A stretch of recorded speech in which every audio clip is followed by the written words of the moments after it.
Good morning dear students.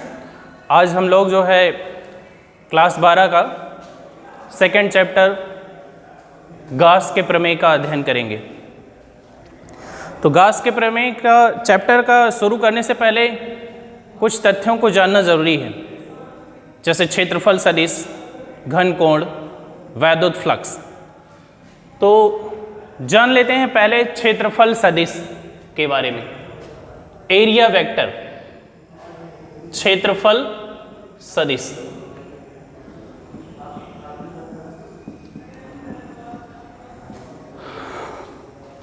क्षेत्रफल तो वैसे अदिश राशि होती है, लेकिन किन्हीं किन्हीं संदर्भों में क्षेत्रफल को एक सदिश की भांति दिया जाता है। जैसे किसी बंद पृष्ठ के प्रत्येक अवयव का क्षेत्रफल एक क्षेत्रफल सदिश होता है। तो क्षेत्रफल सदिश में क्षेत्रफल जैसे कोई क्षेत्रफल अगर हम सदिश के रूप में प्रयोग करते हैं तो उसकी दिशा क्षेत्रफल के अभिलंबवत बाहर की तरफ होती है। जैसे ये मान लेते हैं ये हमारी हथेली है, हथेली का क्षेत्रफल हो गया ये, और इसकी दिशा जो होगी हथेली के अभिलंबवत बाहर की तरफ होगी। तो ये हो जाता हमारा क्षेत्रफल सदिश।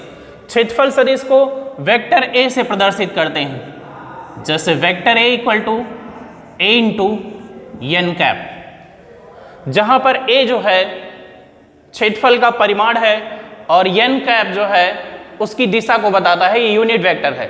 एन कैप यूनिट वेक्टर है जो क्षेत्रफल की दिशा को बताता है। जहाँ ए ये क्षेत्रफल का परिमाण है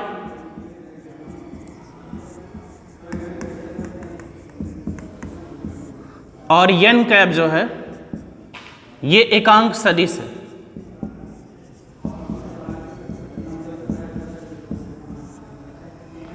तो ये हो गया आपका क्षेत्रफल सदिश। मतलब क्षेत्रफल सदिश की दिशा क्षेत्रफल के अभिलंबवत बाहर की तरफ होती है। अब दूसरी चीज हम जानेंगे घन कोण के बारे में। घन कोण आप लोग पिछली कक्षाओं में पढ़ चुके रहे होंगे, लेकिन थोड़ा सा हम घन कोण के बारे में फिर से यहाँ पे चर्चा करेंगे। घन कोण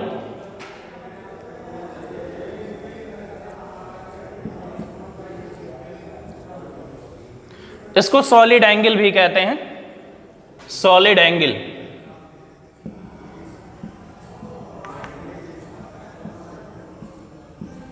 घन कोण, सॉलिड एंगल। घन कोण क्या होता है?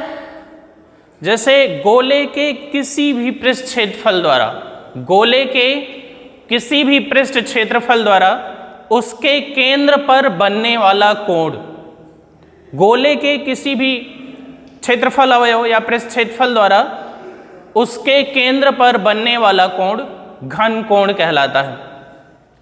इसे ग्रीक अक्षर ओमेगा से प्रदर्शित करते हैं।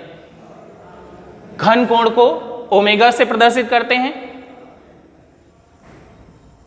ओमेगा से। अगर यदि मान लेते हैं क्षेत्रफल अवयव बहुत छोटा हो, जैसे मान लेते हैं क्षेत्रफल अवयव आपका क्या है, डीए है, तो घन कोण भी आपका छोटा होगा। तो घन कोण जो हो जाएगा डी ओमेगा हो जाएगा। तो यहां डी ओमेगा इक्वल टू हो जाएगा डीए अपान आर स्क्वायर,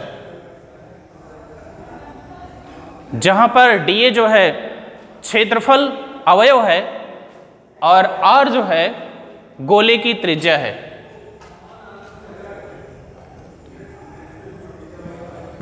जहां डीए जो है ये क्षेत्रफल अवयव है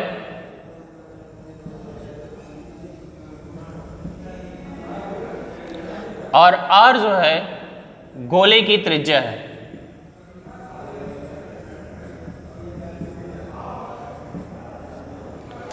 इसका मात्रक होता है steradian.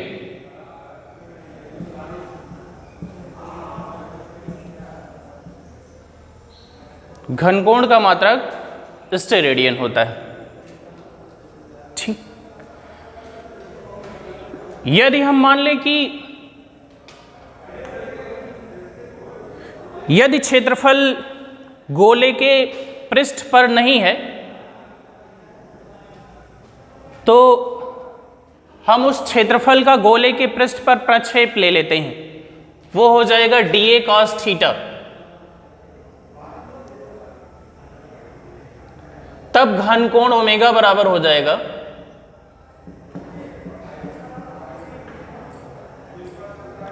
D omega equal to dA cos theta upon r square.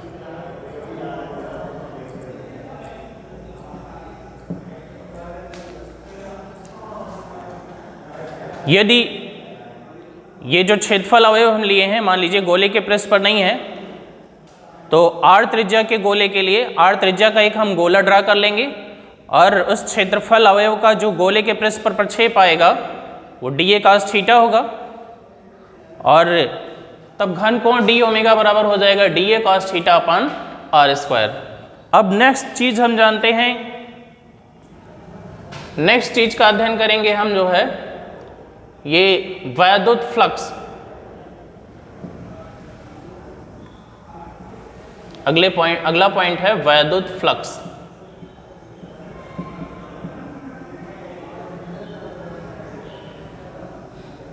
इसको इलेक्ट्रिक फ्लक्स कहते हैं, इसको फाई से प्रदर्शित करते हैं, फाई। वैद्युत फ्लक्स होता क्या है, जैसे कोई क्षेत्रफल किसी वैद्युत क्षेत्र में स्थित हो, तो किसी वैद्युत क्षेत्र में स्थित किसी क्षेत्रफल से गुजरने वाली कुल वैद्युत बल रेखाओं की संख्या, वैद्युत क्षेत्र में स्थित किसी काल्पनिक क्षेत्रफल से गुजरने वाली कुल वैद्युत बल रेखाओं की संख्या उस क्षेत्रफल से संबद्ध या उस क्षेत्रफल से बद्ध वैद्युत फ्लक्स कहलाती है। वैद्युत क्षेत्र में स्थित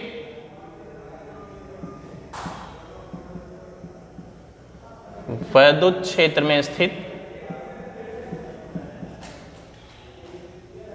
वैद्युत क्षेत्र में स्थित किसी काल्पनिक पृष्ठ से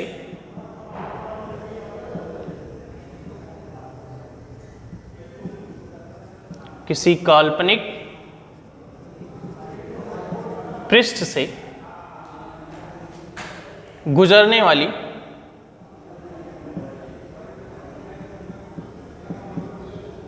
कुल वैद्युत बल रेखाओं की संख्या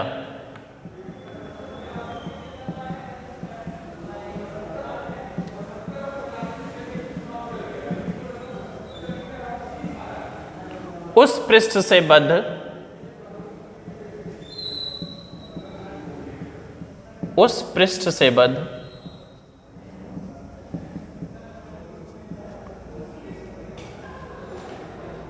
वैद्युत फ्लक्स कहलाती है।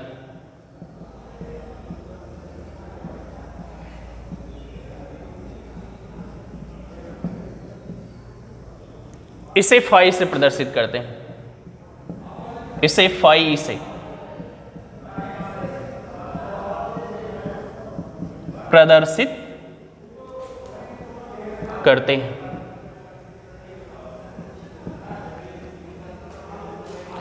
फाई बराबर हो जाएगा phi equal to E dot ए।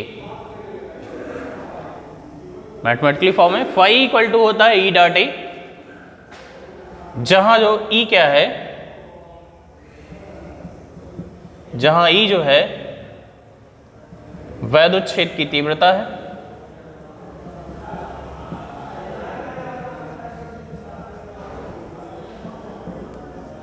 और ए जो है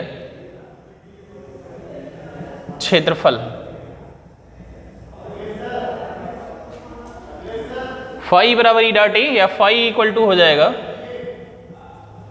ई ए कॉस थीटा। ये आपका हो गया वैद्युत फ्लक्स।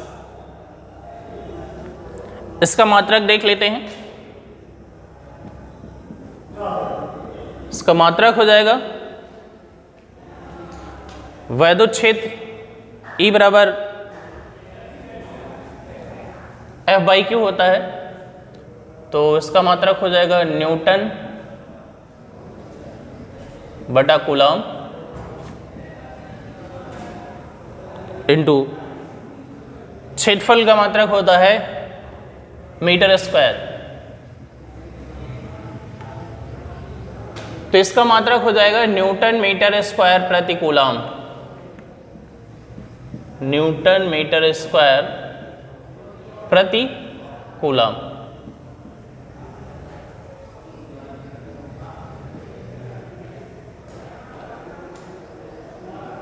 न्यूटन मीटर स्क्वायर प्रति कूलम। और इसका विमीय सूत्र हो जाएगा न्यूटन का m/L/T-2 इंटू मीटर का L² इंटू Q बराबर IT, I का A हो जाएगा, T का T हो जाएगा, या इसका आ जाएगा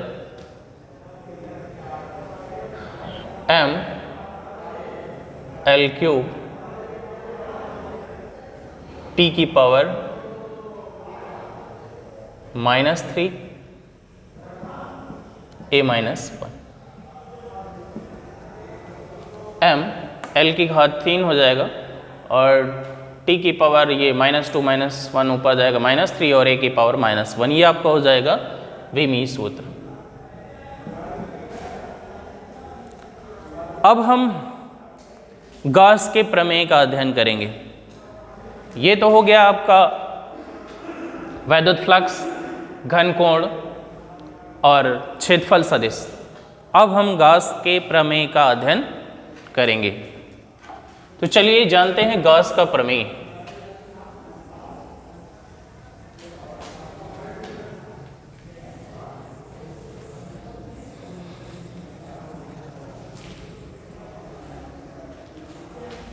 गॉस का प्रमेय क्या है? गॉस का प्रमेय मतलब जैसे कोई बंद पृष्ठ है, क्लोज्ड सरफेस, और उसके अंदर कोई आवेश है, जैसे कोई बंद पृष्ठ हो उसको कहते हैं गॉसियन पृष्ठ।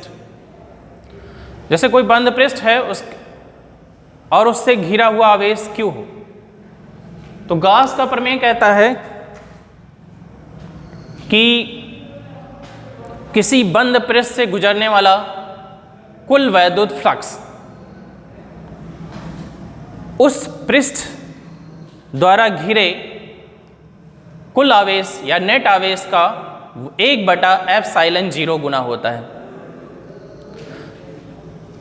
मतलब किसी बंद पृष्ठ से गुजरने वाला कुल वैद्युत फ्लक्स अभी हमने पढ़ाया है फाई, उस पृष्ठ द्वारा घिरे कुल आवेश मतलब Q, जो भी आवेश हो, मान लेते हैं Q आवेश घिरा है, Q का 1/ε0 गुना होता है।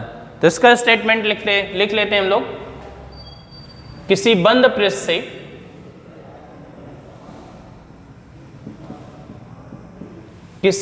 पृष्ठ से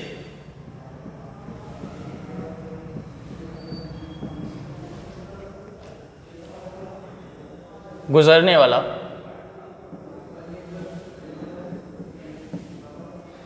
कुल वैद्युत फ्लक्स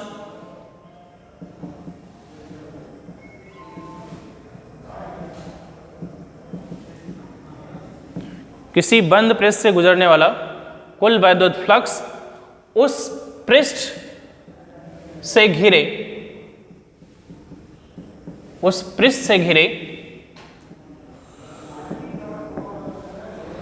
कुल आवेश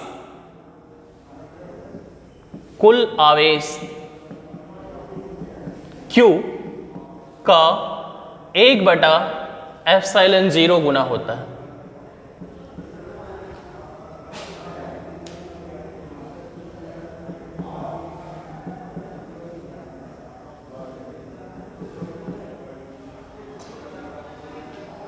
यही गॉस का प्रमेय है। किसी बंद पृष्ठ से गुजरने वाला कुल वैद्युत फ्लक्स उस पृष्ठ से परिबद्ध या उस पृष्ठ से घिरे कुल आवेश Q का 1/ε0 गुना होता है।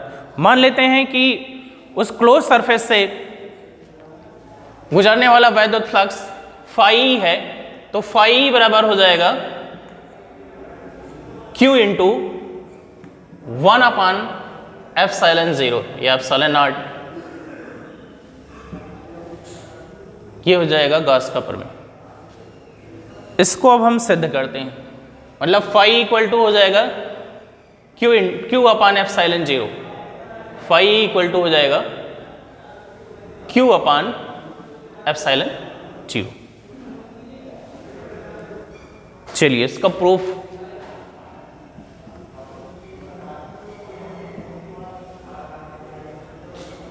इसकी उत्पत्ति देखते हैं।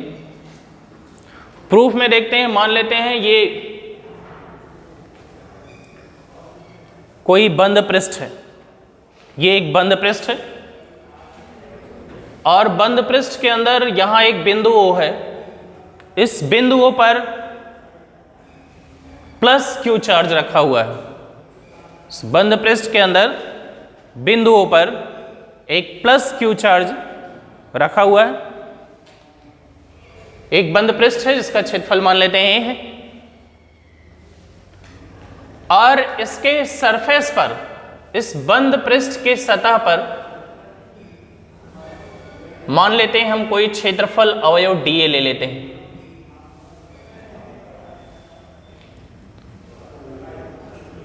Q से इस क्षेत्रफल को मिलाने वाली रेखा, यहां से इसकी दूरी मान लेते हैं r है।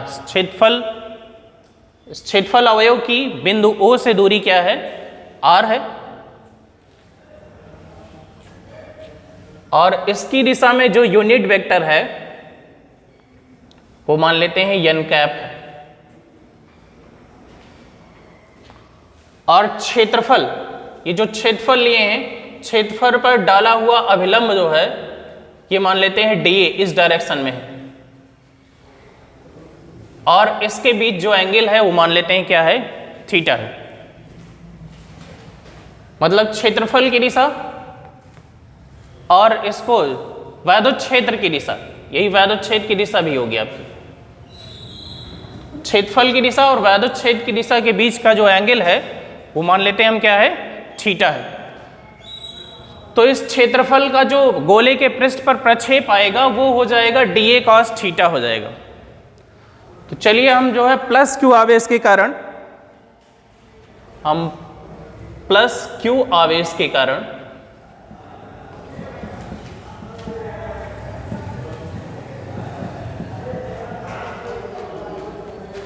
इसको बिंदु P मान लेते हैं। यहां पर क्षेत्रफल अवयव के, क्षेत्रफल अवयव dA के बिंदु P पर वैद्युत क्षेत्र की तीव्रता निकाल लेते हैं। हम पहले इस प्लस Q आवेश के कारण इससे r दूरी पर स्थित जो बिंदु P है उस बिंदु P पर हम वैद्युत क्षेत्र की तीव्रता ज्ञात कर लेते हैं। तो प्लस Q आवेश के कारण क्षेत्रफल अवयव dA के बिंदु P पर वैद्युत क्षेत्र की तीव्रता, वैद्युत क्षेत्र की तीव्रता E बराबर हो जाएगा, वैद्युत क्षेत्र की तीव्रता का जो फार्मूला होता है E बराबर 1/4 पाई एप्सिलॉन 0 Q बटा R स्क्वायर, ये तीव्रता का फार्मूला होता है, वही हो जाएगा। इसको मान लेते हैं हम इक्वेशन नंबर फर्स्ट। अब हम इस क्षेत्रफल से गुजरने वाला वैद्युत फ्लक्स ज्ञात करते हैं। इस क्षेत्रफल से गुजरने वाला वैद्युत फ्लक्स ज्ञात करते हैं। क्षेत्रफल अवयव, क्षेत्रफल अवयव dA से गुजरने वाला वैद्युत flux,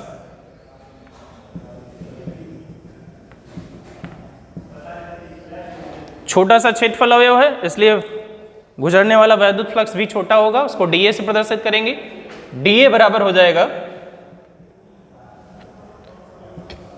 E dot dA, dA equal to हो जाएगा E डॉट dA, जहां E जो है वैद्युत क्षेत्र की तीव्रता है और dA जो है ये क्षेत्रफल सदिश है। तो E डॉट dA बराबर हो जाएगा E dA cos थीटा, वैद्युत फ्लक्स, सॉरी यहाँ वैद्युत फ्लक्स d फाई होगा, वैद्युत फ्लक्स को डी फाई से प्रदर्शित करते हैं। तो D phi equal to E dot D A बराबर E D A cos theta, D phi बराबर। समीकरण 1 से जो है हम मान रख देते हैं किसका, ई का मान रख देते हैं यहाँ पे। समीकरण 1 से हम जो है इसमें वैल्यू रख देते हैं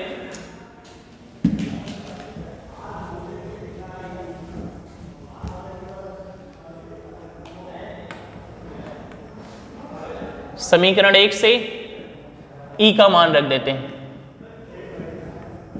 समीकरण 1 से ई का मान रख देते हैं। तो डी फाई इक्वल टू हो जाएगा हमारा ई के स्थान पे 1/4 पाई एप्सिलॉन 0 क्यू बटा आर स्क्वायर, ई के स्थान पे हो जाएगा 1/4 पाई एप्सिलॉन 0 क्यू बटा r square, d A cos theta, d A cos theta.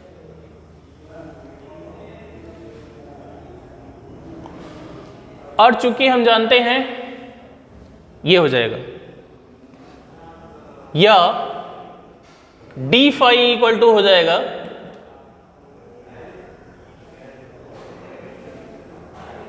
Q बटा 4 पाई epsilon 0 D omega. D omega क्यों हो गया, चूंकि हम जानते हैं कि डी ओमेगा बराबर होता है d A cos theta upon r square. अभी हम पढ़ चुके हैं d A cos theta upon r square का स्थान पे डी ओमेगा हो गया, क्यू बटा 1/4 पाई एप्सिलॉन 0। तो ये तो इस छोटे से क्षेत्रफल अवयव द्वारा गुजरने वाला फ्लक्स था। अगर इस पूरे क्षेत्रफल द्वारा, पूरे बंद क्षेत्रफल द्वारा गुजरने वाला फ्लक्स निकालें तो हम इसका समाकलन करेंगे। अतः संपूर्ण क्षेत्रफल, संपूर्ण बंद पृष्ठ के क्षेत्रफल द्वारा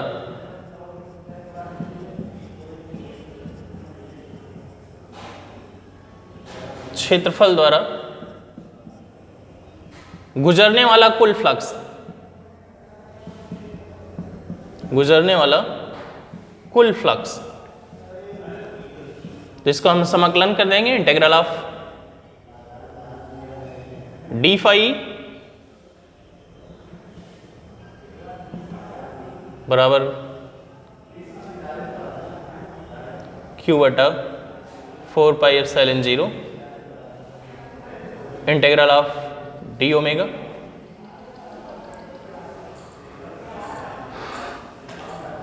तो ये कुल फ्लक्स हो जाएगा फाई बराबर हो जाएगा आपका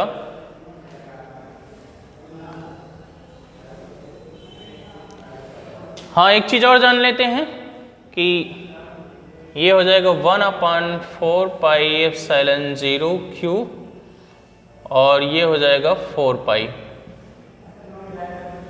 चूंकि हम जानते हैं कि गोले के पूरे पृष्ठ क्षेत्रफल द्वारा उसके केंद्र पर बनने वाला जो घनकोण होता है वो 4 पाई रेडियन होता है। चूंकि closed integral of D omega बराबर होता है क्या, 4 पाई। तो यहां पे हमने 4 पाई लगा दी, तो ये 4 पाई से 4 पाई कैंसिल हो जाएगा, तो फाई बराबर आ जाएगा आपका क्यू बटा एप्सिलॉन 0। यही गॉस का प्रमेय है, यही गॉस का प्रमेय है। ठीक।